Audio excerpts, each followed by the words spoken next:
Le journal de l'économie à présent avec Christophe Dansette. Rebonjour Christophe. On va commencer par les chiffres du chômage en France. C'est une nouvelle baisse donc, qui a été annoncée hier soir. 30 400 demandeurs d'emploi en catégorie A, de moins, soit 0,9% de baisse. C'est la troisième baisse d'affilée. On n'avait plus vu ça depuis près de 9 ans. Sur les 3 derniers mois, le nombre de chômeurs a même baissé de plus de 110 000. C'est du jamais vu depuis 2001. On écoute tout de suite François Hollande qui avait tenu à annoncer lui-même ces chiffres lors d'une visite d'une entreprise en banlieue parisienne et qui s'explique donc sur les raisons de cette baisse. La première cause de cette baisse, c'est la croissance qui est revenue. C'est l'activité des entreprises. On ne crée pas d'emploi s'il n'y a pas de croissance et d'activité. Et il y a là l'accumulation de tous les dispositifs et d'une confiance qui est revenue.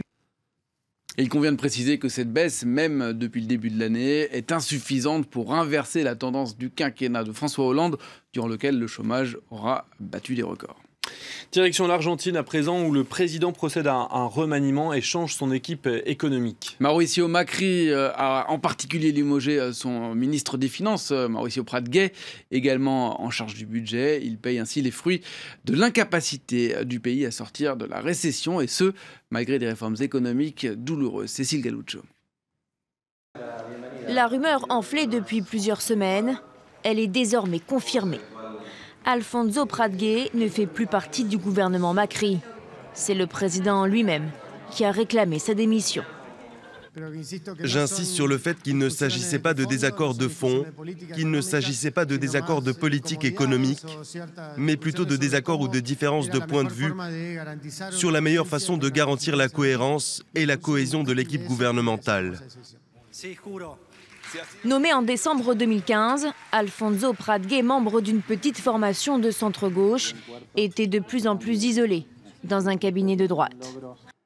En seulement un an, il a tout de même mis en place 2 réformes majeures, l'élimination du contrôle des changes et l'accord sur la dette avec les fonds vautours. En vain, la récession s'est accentuée, 40% d'inflation pour l'année 2016, un taux de chômage à plus de 7%, et une dette publique qui frôle les 52%. Le pari semblait trop ambitieux pour un seul homme. Ils sont d'ailleurs 2 à le remplacer. Nicolas Duhovne aux finances et Luis Caputo au budget. Une équipe bien plus libérale pour tenter de sortir la 3e économie d'Amérique latine de la crise. On va à présent du côté des marchés financiers. Quelle est la tendance ce matin, Christophe? Il faut bien le dire, en ce 27 décembre, la journée est assez calme. Plusieurs bourses sont d'ailleurs fermées. C'est le cas notamment de Londres ou de Hong Kong en Asie. Pour les places qui sont ouvertes, les échanges devraient rester assez limités. Le CAC 40 ouvre toutefois en hausse, très légère hausse de 0,07%. Même chose exactement pour le DAX à Francfort. À noter que la bourse de Milan, vous le voyez, elle est orientée en assez forte hausse, plus 1,31%, mais le secteur bancaire en Italie est légèrement en baisse, pénalisé toujours par l'actualité autour de Monte Paschi. Le titre de la 3e banque italienne est toujours suspendu à Milan, le temps que le plan de sauvetage promis par le gouvernement soit mieux détaillé. Surtout que les choses se sont dégradées ces dernières heures encore pour l'établissement. Selon la Banque Centrale Européenne, Monte Paschi doit trouver non pas 5 mais près de 9 milliards d'euros. Et ce d'ici à la fin de l'année, c'est donc 3 milliards 800 millions d'euros de plus qu'évoqué jusqu'à présent. La recapitalisation par fonds privés avait échoué la semaine dernière. Il ne reste que 5 jours pour trouver une solution. Et puis en Asie, Shanghai a terminé en léger repli, le Kospi légèrement dans le vert et le Nikkei a clôturé à l'équilibre à Tokyo sur une toute petite hausse de 0,03%. Juste après la clôture à Tokyo, on a appris la nouvelle de la hausse du chômage au Japon, plus 0,1%. Mais avec 3,1% de chômeurs, le taux de chômage est toujours presque au plus bas depuis 20 ans.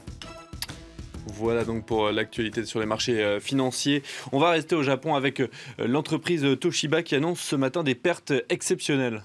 Le groupe informatique fait les frais de la dépréciation de plusieurs milliards de dollars sur une acquisition aux États-Unis par sa filiale nucléaire. Et avant l'annonce officielle, l'action du groupe avait déjà chuté en bourse, terminant en repli de plus de 11,5%, 11,5%.